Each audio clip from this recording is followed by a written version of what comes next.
I think the education system, as it currently is, has a large part to play in the underachievement. Before my time. Yeah, I'm just telling. Let's talk about my time. I don't know where she comes from. I always thought there must be more to life than this. This is rubbish, this will never work in Southern. Then I realised that my solicitor wasn't working for me. I don't know where you're getting all this stuff. Online, man. I mean, we just started pressing buttons. All you've got is the tea trolley. Lots of our boys are struggling with the mainstream. We've actually been asked quite recently to go into a school and provide some training for the teachers, to equip the teachers with strategies for engaging black boys. Welcome to another edition of Peckham Podcast, a place where big ideas find local traction. And today is a good one because the guest runs a fantastic project here in southeast London, in the Peckham area of Southwark. I'm not going to say any more about it because I want her to tell you what it is. But let me just throw a line out. Black girls do well academically, boys don't.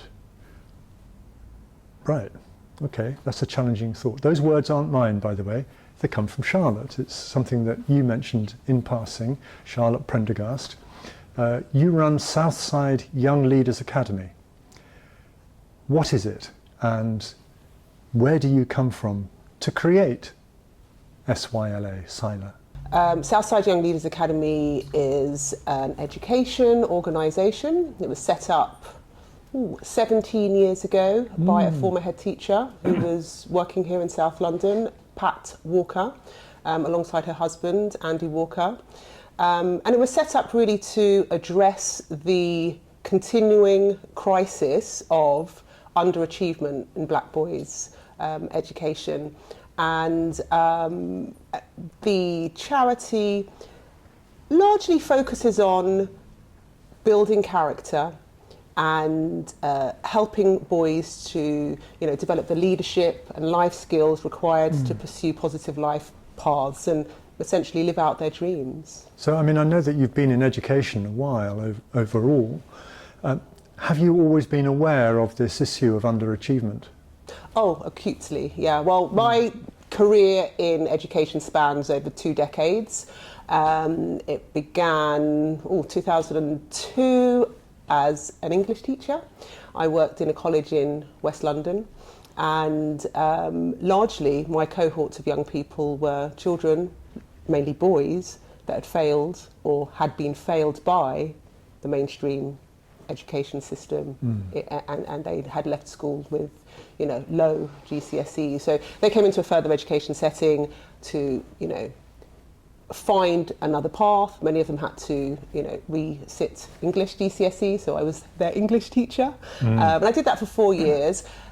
I loved teaching English, but what I loved most in my early career was the involvement in a number of raising achievement initiatives to help broaden the horizons of young people, and particularly black boys. I helped set up the Aim Higher Widening Participation Initiative. That was Tony Blair brainchild to get more children from underrepresented backgrounds into higher and further and higher education. That was great to work on. I also ran a number of raising achievement programs in Islington, so I worked with local authority and all Islington secondary schools and primary schools to target black boys in primary school to raise attainment, particularly during those crucial transition years from primary into secondary school, and also worked with secondary schools to raise attainment for GCSE pupils from low-income backgrounds, and majority of those pupils happen to be black. So yes, very early in my career I identified a need to support black children, and particularly black boys. And one project that I was involved in, helped launch, was the Generating Genius programme, or a charity. It's a charity now, and that was founded by Dr. Tony Sewell.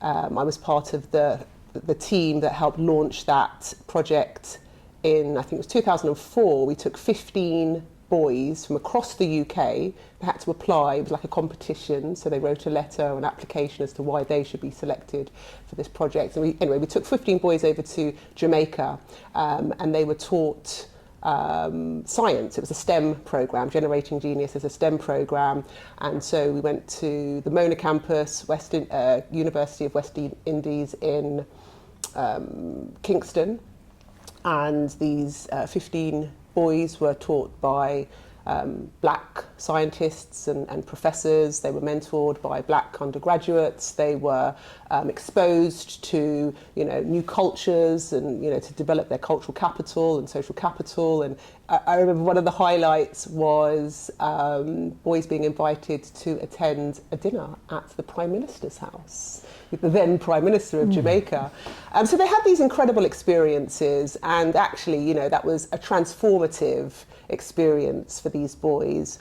And many of the boys had gone on to succeed. Some went into STEM, others just succeeded in their education, having had that opportunity where they were in an environment with people that looked like them, and their aspirations were raised because they could see realities of people that looked like them.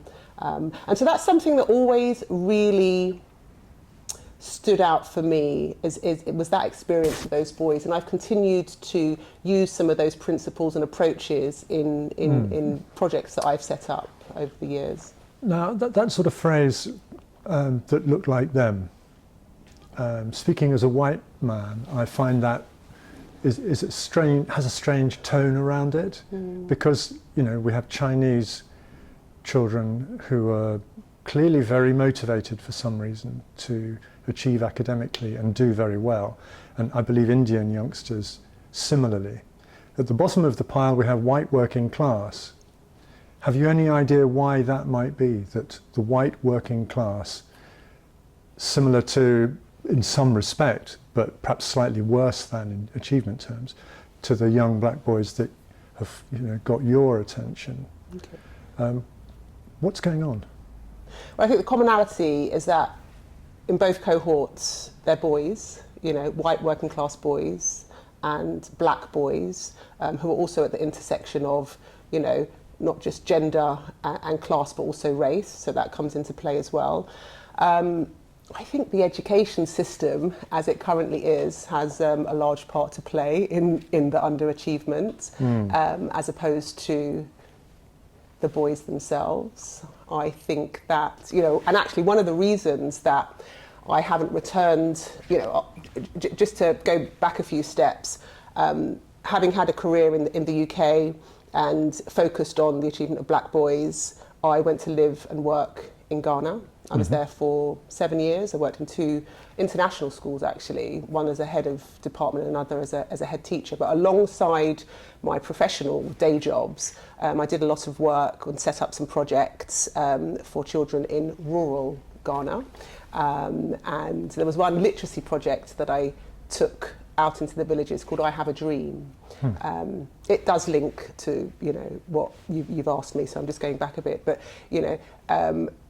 the children had a very clear idea of what their dream was. These are children being taught under trees in villages with no buildings to learn in, but they had the aspirations to become doctors and scientists so that they can cure malaria, or teachers so that every child could have access to education, and the relationships that these children had with their educators, their teachers, with the teams that I took out into the villages, really, for me, was what was most important about the aspirations. One thing that struck me was to do with a range of possibilities that might be economic or family aspiration or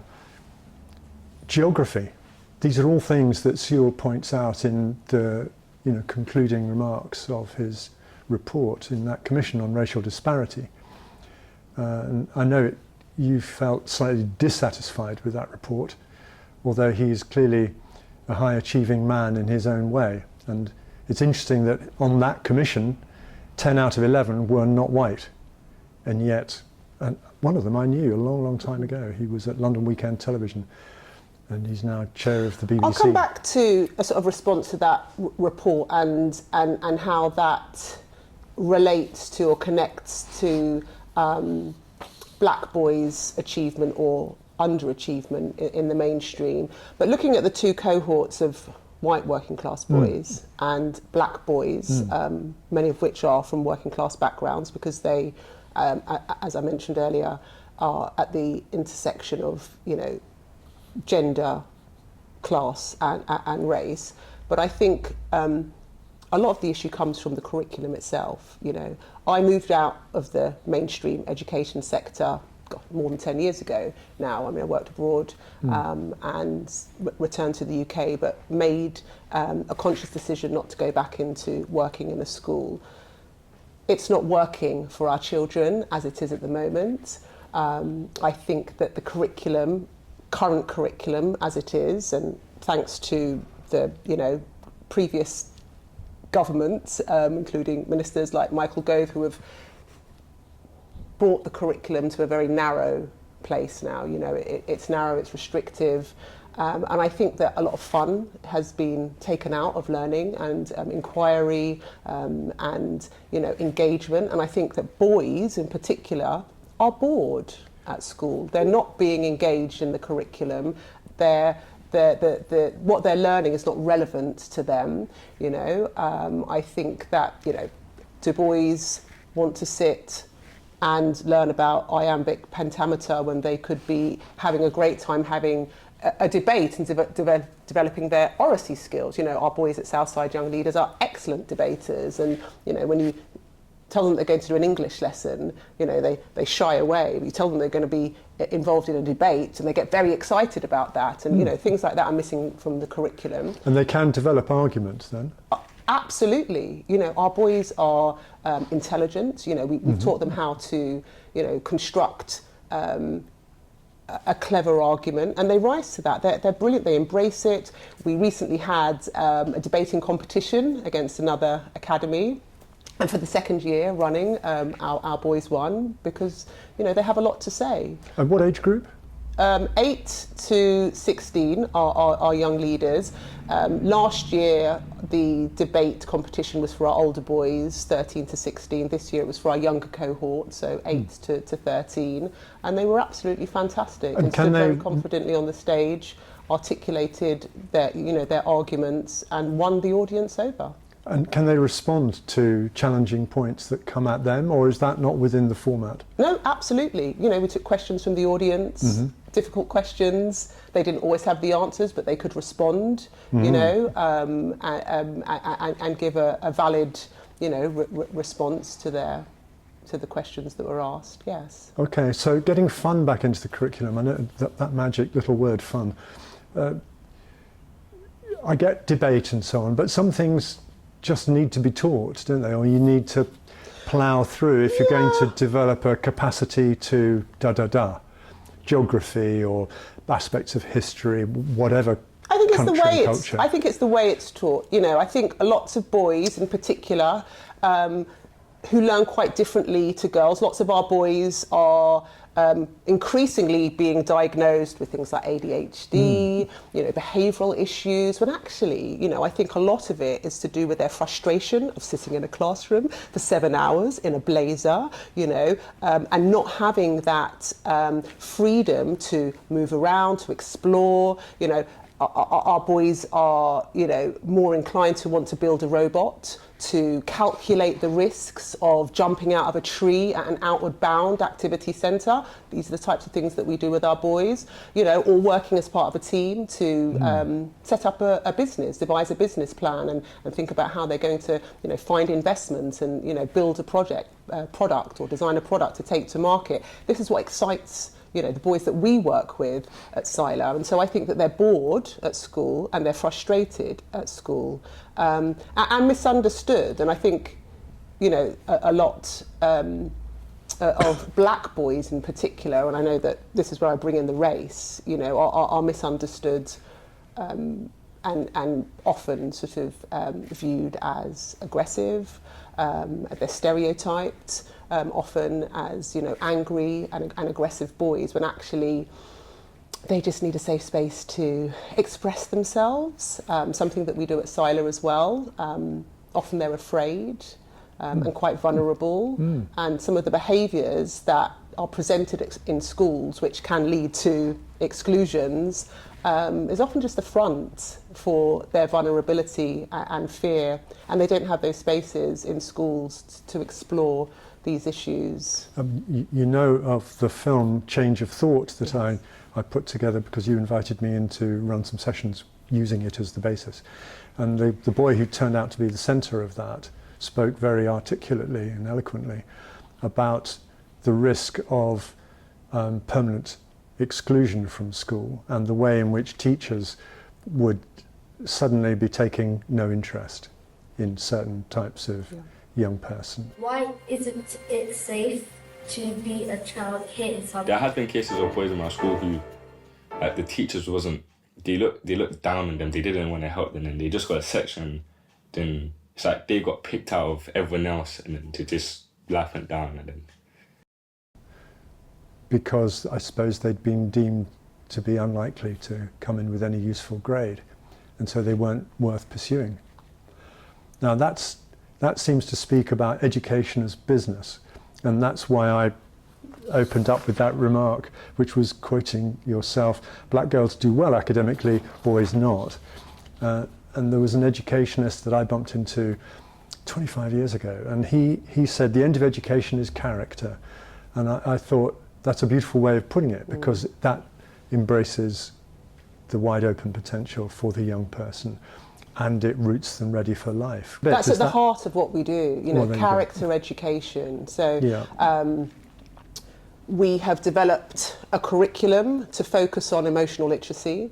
So we work with specialists that come and meet with our boys on a weekly basis. Are these boys recommended to you, or do you handpick them? How do they come to you in the first place? Okay, so, you know, historically there has been a sort of a self-referral sort of approach, but we are currently targeting the boys with the greatest need through working in partnership with local schools. So we've partnered with 2 schools in the last couple of months, and we are going to roll that out over the next year, so that we're working with, you know, hopefully dozens of schools in Southwark and surrounding boroughs. Is this secondary schools? Primary and secondary. I mean, for me, the priority is to work with the primary schools, because when you get a boy early, you know, early intervention, get them on the programme at 8 or 9, and they're likely to stay with us for 5, 6, 7 years. I mean, some of our boys have been with us for as long as 10 years and have come back into the programme as mentors. We employ 5 SYLA alumni currently at the moment. But back to the character education. So yes, some of the boys are self-selecting. Their families find SYLA, their parents find SYLA and enrol. But currently about 50% of our boys have been referred to us from schools through our schools programme. So we have vulnerable boys, we have boys with high needs, we have a number of boys that have diagnosed SEND, and we have a number of boys that are not diagnosed, but, you know, clearly have some, you know, emotional or learning need.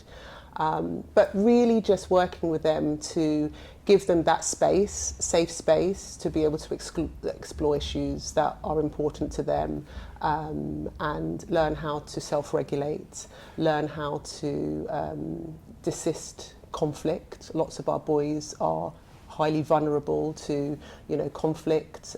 Walking home from school at the end of the day is, you know, one of the most scariest experiences for our boys. Yeah.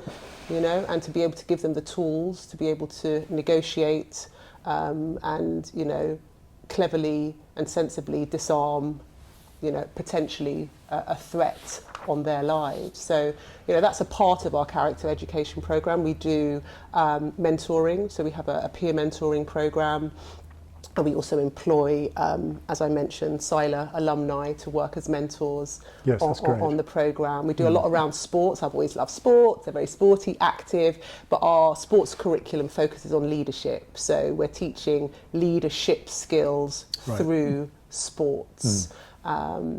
Yes. Big focus, obviously, with Yes. the name of the academy. Yes. It does what it says on the tin. Yeah. Yeah, the Youth Endowment Fund, a government-backed charity, reported just today, the day on which we're recording this conversation, of a great increase, 20% up from a year ago, on offences to do with knife crime and so on. And the whole culture is moving in the wrong direction. 2022, it had gone up 14%, now 16%, up to 20%. The numbers involved, out of a sample of 10,000, 20% had been involved in violent incidents. And Southwark and Lambeth have the highest rates of knife crime for young people, and we're in the heart of that. You know, we're right in the heart of the community. You know, there's a need now to plot the route home for kids from school. I mean, it's unthinkable from, you know, back in the day. I mean, I've been around a bit, so that's back a while. But even so, I mean, it seems to have changed considerably in the last 20 years, and certainly in the last 5, I'd say. And interestingly, very high figures of the incidence of violent crime. You've got those happening when lockdown was on, which is curious, and it's picked up from there.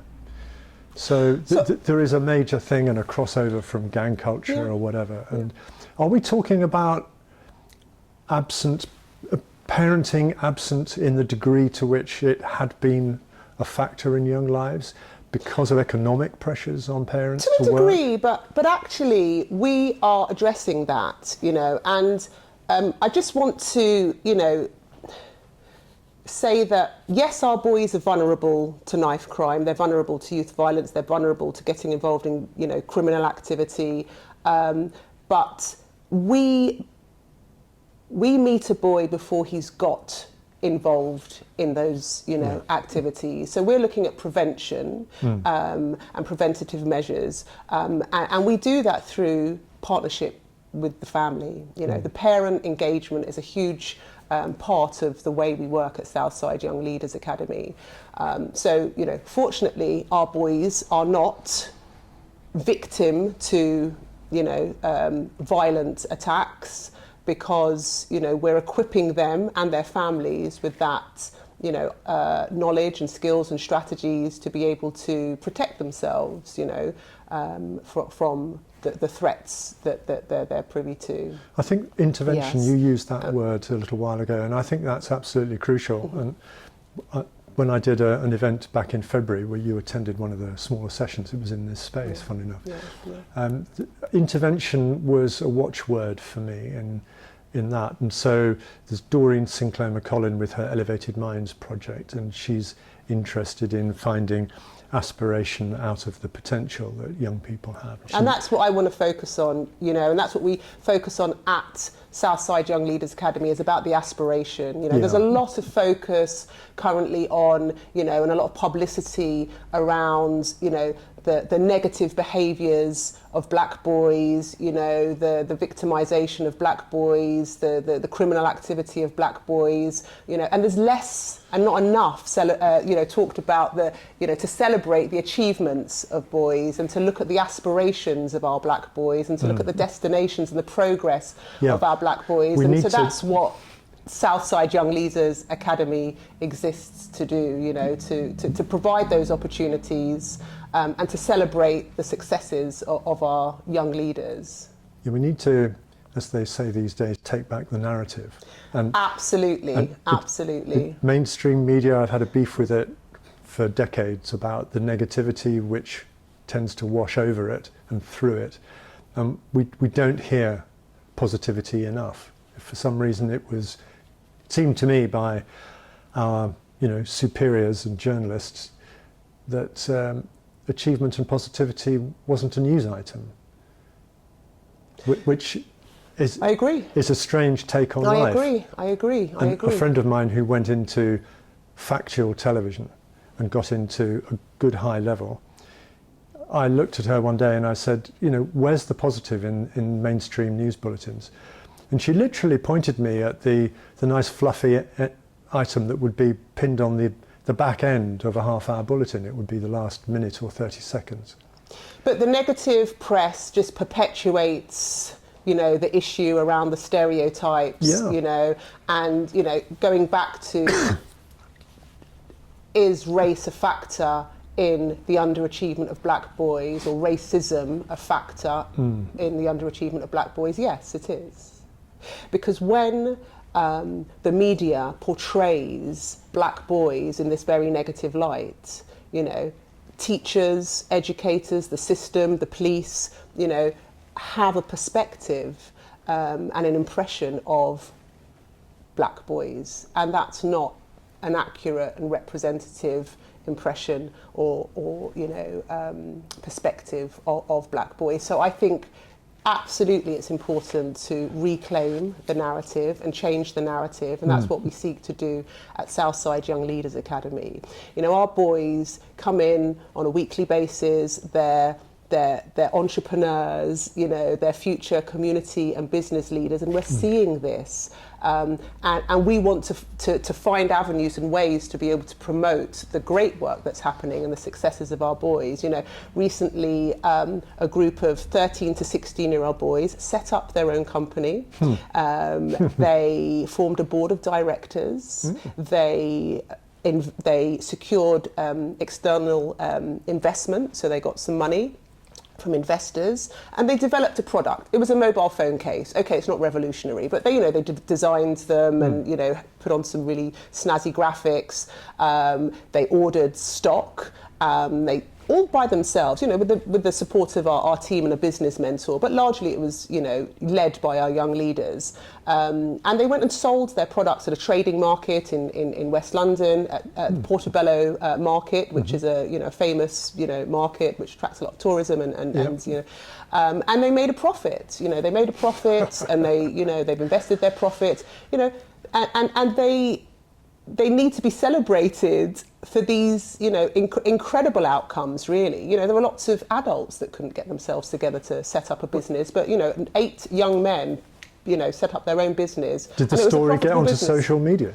We have put it on social media, Good. but, you know, we're relying on other people to share it as well. Yeah, well, it's good that you did, and they must be chuffed.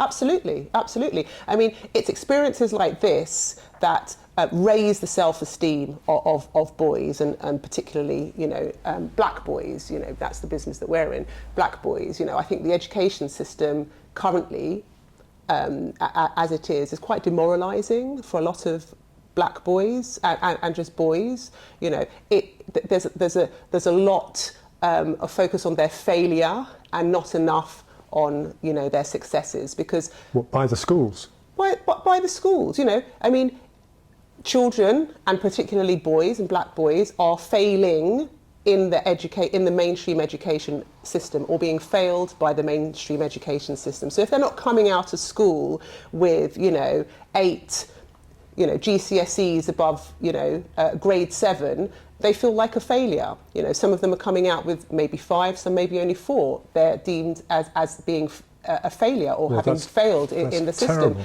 Yeah. So what's happening is the emphasis on exams, the emphasis on grades, the emphasis on, you know, teaching children to memorise facts, and then, you know, that be a measure of their success, absolutely is demoralising, because not all children learn in the way that not all children are having their needs met by the mainstream education system. You know, so I just think achievement is measured in a very restrictive way, and I think teaching in schools has become very reductive, yes, which is very limiting for lots of children.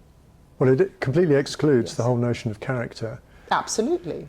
And academia is not for everyone, is it? I mean, would you think your boys, broadly, are you looking to suit them to university path or to apprenticeships more? I think both. I think many of our boys have the potential to go on to succeed academically if they are engaged in the learning process. I think excellent attainment is actually a byproduct of enjoyment in learning.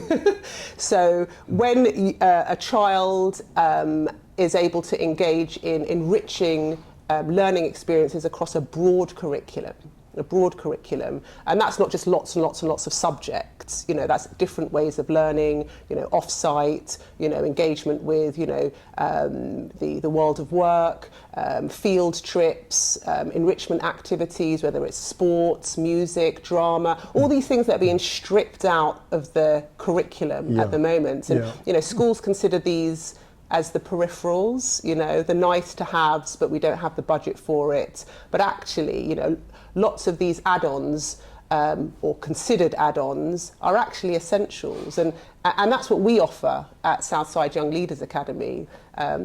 These essential, you know, components of learning, that peer learning, the mentoring, the, you know, real life projects, you know, interacting with real life entrepreneurs that are coming in and speaking to the boys about how to build their ideas, how to pitch, you know, a presentation, you know, how to develop a product, how to research, you know, how to gather information from, you know, the public. You know, a group of our boys last week went out onto Old Kent Road.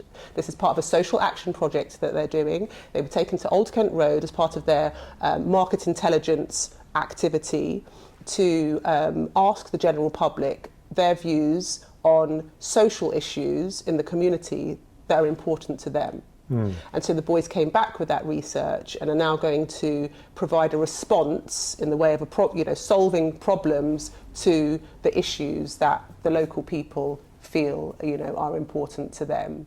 You know, these types of learning experiences awaken the senses for the boys, but I think a lot of children, and particularly boys, are literally being put to sleep at school. It's boring.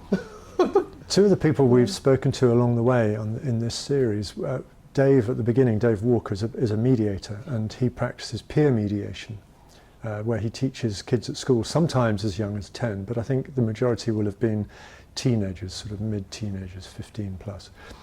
And they get so much out of that. Plus, it turns out that they're good at it, these people. So providing the two disputants who are threatening to have a big beef about a thing, if they are willing to step forward, both of them, then these young people that Dave's work cultivates into the skill of being peer mediators plays a real and effective role, apparently. So it's been tangible. And the other guy that comes to mind is George Osei-Opong. He is entrepreneurial and seems to know how to make money, and he's been developing a curriculum for financial education. Oh yes, we do that at SYLA. I mean, we introduced that last year. And it's a real hit, you know. Yeah. And we're doing it to, you know, give boys an understanding about investing for their future. Yeah. And you know, it just you know, it should be part of the curriculum at school. And that's what I was going to drive at. Absolutely, it should be part of the curriculum at school. We're working with an asset manager, a young, successful black man actually, who has set up his own financial literacy education program called Let's Talk Money. He first piloted it at Southside Young Leaders Academy and has since, you know, taking it into schools around London and actually across England. So we were very lucky, you know, to be part of his pilot, and he's continuing to work with us. So our boys learn how to set up a bank account. Many of our boys have actually gone and opened their own bank accounts with their parents as a result of this teaching. You know, they understand about investments, ISA, bank accounts, mortgages. Great. You know, and we also mirror some of the work that we do with our boys, with our parents on our parent program. So when we run our financial literacy program for our boys, we also offer a workshop to the parents. And that's to support our parents to be able to have conversations in the home about what financial literacy is, and to think about how they can support their sons to invest in their futures, and how they can also invest in their sons' futures too. I mean, this educating on money, how to look after it and build it and be patient with it, Yes. and Yeah. and know And also that you breaking get that results. narrative again around intergenerational poverty, and we want to now promote intergenerational wealth within the black communities, because Yeah. black and poverty, have become synonymous, and we want to change that and empower our boys and their parents to actually see themselves as being able to invest financially Yeah. in their futures, and they can. They can do it as much as anybody can do it. George from West Africa is a case in point, but he was talking about his family upbringing, and running businesses was conversation in the household because that was what the parents were busy with. That isn't the case with a lot of parents, of course, because life is tough, and if you're not at that point that you've managed to become a business owner or aspirational and entrepreneurial, then those conversations will be absent, and thank goodness that at least you're offering it. Really, we want to get into the curriculum, don't we? And Yeah, make I mean, it I think mainstream. it's fun. It's fundamental. It's a fundamental part of education, and we want to support our children to become literate. And being financially literate is, I think, a vital life skill. And this business about mediating, I mean, that's such a useful skill to have. And you can be very discreet about it, but it's very empowering, clearly, for the people who train up in it. And they go on and they develop a level of self-confidence that is above where they had got themselves to at that point. And they were obviously going to be the right kind of material that they could take that kind of training on board. But then they really moved, and I think surprised themselves, a lot of them, with what they achieved. So mediation and financial education, I mean, mediating, I mean, given we've just been talking about the escalating percentages on violent crime amongst young people, if they could also help police themselves, or not police exactly, but help resolve disputes and steer their peers in calmer waters. I mean, that would be and I also think it's major about contribution. I think it's about how our black boys see themselves,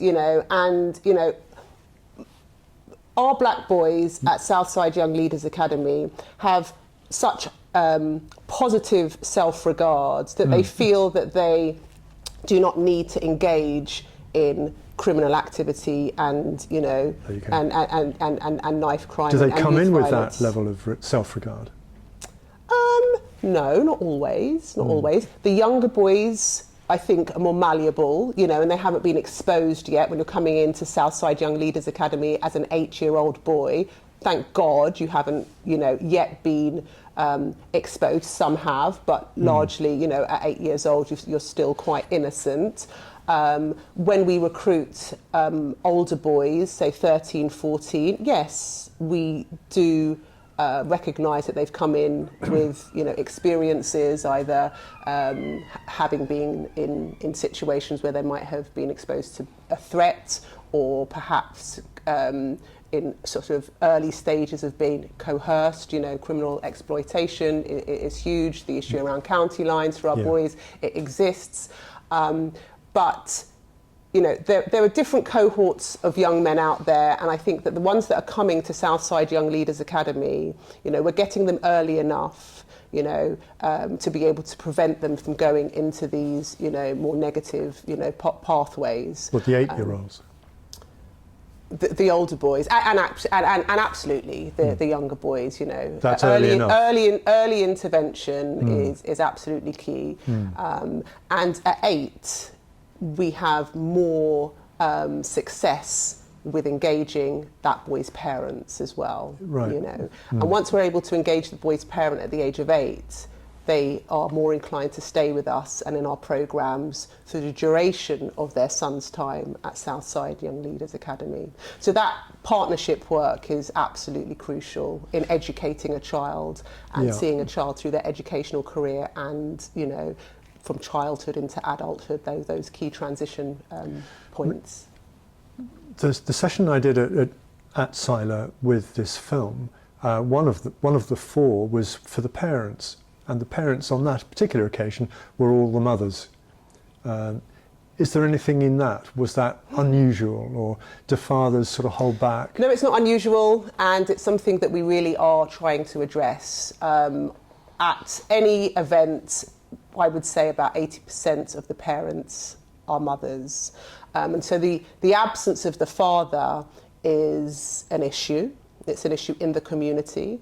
And we are making steps to better engage fathers. For instance, the parent programme that we offer, we are looking at ways to engage fathers through financial literacy. So our financial literacy workshop, about 80% of the attendees are fathers.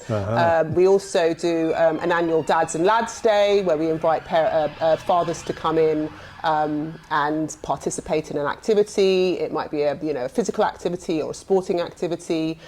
Each year, it varies, and that's a nice way to engage fathers. But there's still lots more work to do. And I think that fathers in general, or men, a male figure in general, is lacking in the education system, and from early years all the way through, primary, and it gets a little bit better at secondary school. But I think there are only 3% of men working as educators in the early years sector, and less than 1% of those men are black.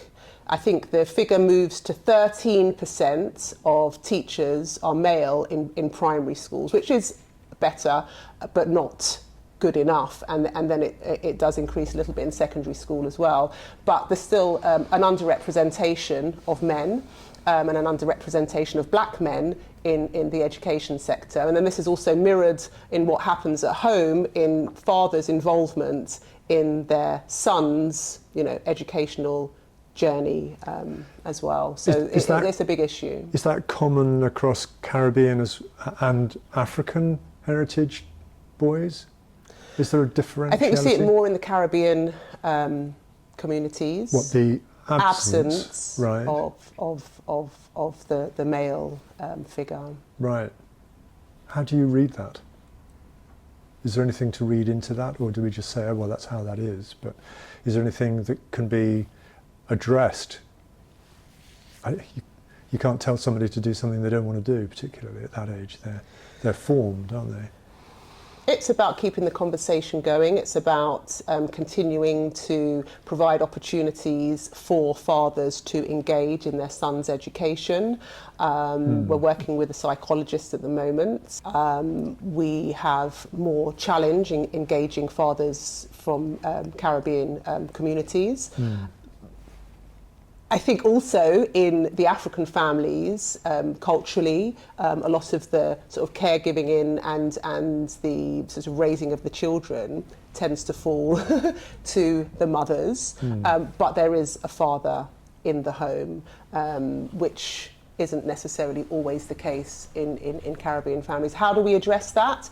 I don't think that's not SYLA's mission. SYLA's mission is working with the boys and providing where there is an absence of a male role model, a father or an uncle, or a significant male in that child's life, is for us to provide those positive role models for our boys. So, we're a black-led organisation. All of our leadership mentors, we refer to our staff as leadership mentors rather than teachers, because we don't want to, we're not a school. So our staff working with our boys are leadership mentors. They're all black, predominantly male as well. When we host events, perhaps careers days, or our sort of entrepreneurship project, when we engage entrepreneurs to come and work with our boys, we tend to focus on inviting black males to come and work with our boys. Okay. So we can't solve the issue of what's happening in their homes, but we can provide an environment that, that I guess supplements or we can provide a space at SYLA where there are black male role models for the boys. Role models are worth their weight in gold. Yes. And we continue to try and engage the fathers. We're working with a therapist at the moment who is going to help us to sort of develop some programs that would be more engaging for fathers, and a sort of a space for dads to come and explore issues with their sons and with each other about raising black boys. Yeah. So if there were some failing white working class boys, say, at the school where you're taking some young guys to come and work with you, would you ever include them, or is that just simply not the mission? We are an organisation, and unapologetically an organisation that focuses on supporting boys with African and Caribbean heritage. That's not to disregard the need for white boys and other groups that are not being served by the education system and are failing in the education system, but we can only do our bit in our corner, and that's our focus and that's our mission, and so that's why we exist. I was thinking that one of the strong currents in discussion at the moment is the failing of multiculturalism, and the country is obviously full of many cultures now, because going around London on a bus, you will often not hear English spoken, and you probably know some of the languages, but not all of them. So that's a fascinating change. In my lifetime, the numbers have moved fantastically. So just looking ahead a few years, you get your boys who, bravo, they've had some role models that provide massive positive input and build aspiration. But if they move outside a city, then they'll be shocked at the community that they see, because there'll be very few people that look like them. Well, let me use this example. Our flagship programme is our Young Leaders programme. That's what we've largely been talking about, the entrepreneurship programmes, the character education, the financial literacy, the public speaking. That's the core of the work that we do. We also have another programme called our Scholars programme, and it's like a subsidiary programme really, but we support a small number of boys to gain full bursaries to attend a boarding school, state or independent boarding school. And these schools are outside of London, and they're in environments where there are very few people that look like them. We're very careful about how we place and who we place, and ensuring the readiness of the boys that we place in these environments. And I think that in terms of a young man's identity, a black boy's identity, we work with our boys very early in their time with us at SYLA to reinforce a sense of positive self-regard, self-worth, self-esteem, and a sense of their identity as a black boy, which gives them the confidence and the resilience and the ability to move into these predominantly white spaces and not be moved or intimidated, because they have a strong sense of who they are. We developed a curriculum, it's our Black Leaders curriculum, and we deliver that to our youngest boys. So from the age of 8 through to 11, so that's the stage 1 of our programmes, all boys do weekly lessons in Black Leader Studies. And that's looking at Black leaders, past and present, across a range of sectors, whether it's in politics, the sports, medicine, design. I think this month our boys are looking at Yinka Shoniberi, a prominent Nigerian artist. I think last month they were studying Lewis Hamilton, so the black leaders are quite varied, and the curriculum focuses on helping our boys to understand leadership qualities in themselves by looking at the leadership qualities in these black leaders that they're studying. So by the time they're ready to potentially take up an offer or an opportunity to go onto our scholars program and to go into a boarding school environment, they have a good sense of who they are and their self-worth and themselves as a young man, as a leader, and as a young black leader. No, and they thrive in these environments. Many of our boys, in fact, we've had a 100% success rate of boys on our scholars program going on to higher education. Currently, we've got boys at Durham University, Manchester University. We are a recent graduate from Warwick University, law student. We've got somebody at Queen Mary, London, doing an IT and apprenticeship with PwC. A boy's just gained a place or has just joined Birmingham University.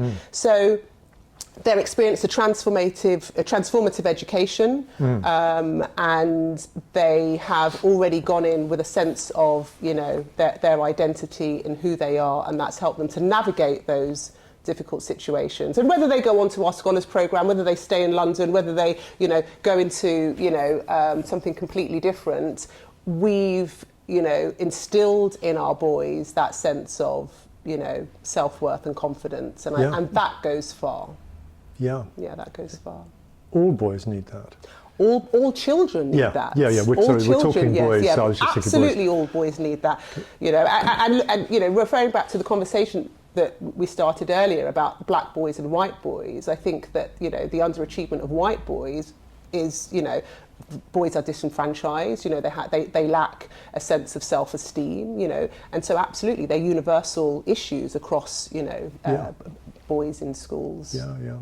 Suicide is more prevalent amongst males, etc. Obviously, in the armed forces, more males than females will come back in a body bag or a coffin. And also what's happened, you know, I'm a woman, I have a daughter, I'm very pro, you know, girls' education, but what, you know, I've seen over the last, you know, couple of decades is that there's a lot of resource, and quite rightly, gone into supporting girls in education, you know, filling spaces where there's historically been underrepresentation, like in, you know, the STEM subjects at schools, where girls would generally shy away from taking STEM subjects because, you know, they were seen as the boys' subjects, or girls shying away from doing PE, particularly in co-ed spaces. But, you know, there is a concern as an educator that I have for boys that are falling behind. Lots of resource over the, you know, past couple of decades has been put into supporting girls' education, where girls historically have not selected subjects like STEM or math because they've been seen as boys' subjects. There's been underrepresentation of women in these fields. I think in sports as well, girls tend to shy away from sports, particularly in co-ed spaces, so they become quite male-dominated. So yes, there were very good reasons and arguments for more resource and initiatives for girls to excel in areas that they perhaps haven't. What's happening is that the boys now are not being forgotten as such, but there is a knock-on effect on what's happening for the boys, and that's contributing to the further decline in boys' achievement, whether they be black boys or white boys. So now this issue is about boys, not just black boys. It's about boys. Definitely. That appears to be it, and it's nice to hear that reflected back. Thank you. I did notice that one of the people, because I wanted to figure out after our conversation the other day, what was the makeup of that team that worked with Tony Sewell in that racial disparities report. And the first person on the list that I spotted was Dame Dr. Maggie Aderin-Pocock, MBE, Chancellor of the University of Leicester, and an award-winning British space scientist, author and broadcaster. I mean, my goodness, what a fantastic set of achievements for one person. So that a woman in science and engineering side. So the role models are about, aren't they? And they abound, frankly. And not just in sport for boys, which is also a good thing. Like the current chair of the BBC is called Samir Shah.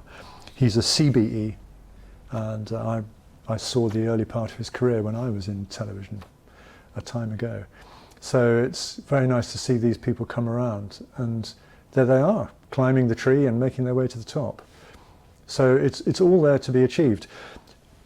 You've started, how long have you had SYLA under your wing? Because you said 17 years ago or so it began. Yeah.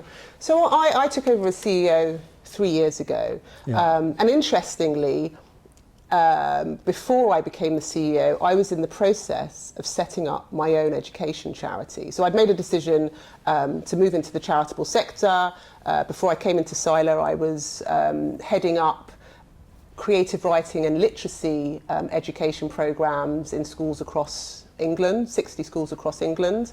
And I could see that the impact the non-for-profit sector can have on, you know, the mainstream sector. And, you know, they're not working in isolation, but, you know, together to support, you know, children to achieve and enjoy education. So I was, you know, in the process of setting up my own organisation, I was doing some research, and I came across Southside Young Leaders Academy, and I was very interested in what they were doing. I was, you know, particularly interested in the mission around supporting black boys, and, you know, with my professional, you know, background and teaching background, focusing on black boys, it just felt like a very good fit for me to, you know, find out a little bit more about them. A couple of months down the line, they're advertising a role for a CEO. So I thought quite hard about whether I actually needed to set up my own organisation that would have done something similar. It wasn't the same, but it was similar. You know, I thought, why recreate the wheel and create more competition among grassroots organisations, and particularly black-led organisations too. I feel quite strongly that more black community organisations and you know, particularly grassroots organisations would benefit from working more collaboratively. You know, there are a number of young leader academies across London and outside of London. Southside Young Leaders isn't the first. The first Young Leader Academy was actually founded and set up by Ray Lewis, who has left an incredible legacy. He very sadly passed away earlier this year, but thanks to his leadership and vision, there are, I think, 7 Young Leader Academies in existence now. Southside Young Leaders Academy was the second to be set up. Anyway, just to give a little bit of context, so I came in as the CEO 3 years ago, and I came in during quite a challenging time for the charity. We'd just come out of the pandemic. The charity had lost almost 60% of its participants, its young leaders. We had been operating online. It wasn't entirely successful, so lots of families had sort of moved away. There hadn't been any strong leadership for a while, and, you know, the charity was also running low on funds. So it was only a few months away from closing down. And I knew I was going to be taking on a challenge. And it was a challenge. It was quite a tumultuous first year. It was exhausting, but at the same time, there was a lot of joy and reward. 3 years on, we've tripled our enrolment, and we're on a positive trajectory for continued growth. We are almost close to a waiting list for this year, but we will be making more capacity for growth for next year and the year after. I've been able to build a new team. We've overhauled the curriculum. And we're now focusing on partnering with schools in the community so that we can reach the boys with the greatest needs, and also support schools that are struggling with engaging their boys in the mainstream. You know, and lots of our boys are struggling with the mainstream. We've actually been asked quite recently to go into a school and provide some training for the teachers, to equip the teachers with strategies for engaging black boys in schools. So, you know, that's the direction that I'm looking to take the charity, so that we can, you know, advocate more for the type of work that we do, and share best practices in the mainstream sector as well. I hope the political classes are aware of what you're doing and what you're reaching towards, and what motivates you about challenging the curriculum, because there is work to do just in that. Just to finish with then, what would be your hope for SYLA in the next 3 years?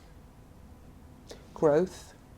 Continue to grow. I think there are, many boys that we're not reaching yet, and it's about finding those boys and opening our doors so that we can offer transformative, educational experiences and a place of belonging to boys that have disconnected from the mainstream. So we want to grow, and we also want to strengthen and deepen our partnerships and relationships with community organisations, be they schools, local businesses, to invest in the work that we're doing and also provide opportunities for the communities that we work with, not just the boys but their families, and also work with other local organisations to build programmes and opportunities for our young men. So for anybody watching this who knows of or has a son who they feel would benefit, how would they get in touch with you? Okay, a very simple process. Our website has a registration page where you can, a parent or a school can register their child for a trial or register their child to take a full place at SYLA. We do an interview with each boy to better understand their needs. It's not selective. We don't interview to select. We interview to just gain more information about that child and their family so that we can best serve their needs and bring them into the SYLA community. Well, fantastic project and all the very best Thank you very for much. 2025. And thank you for coming to the Peckham podcast. Thank you very much, Chris. Thank you, Charlotte.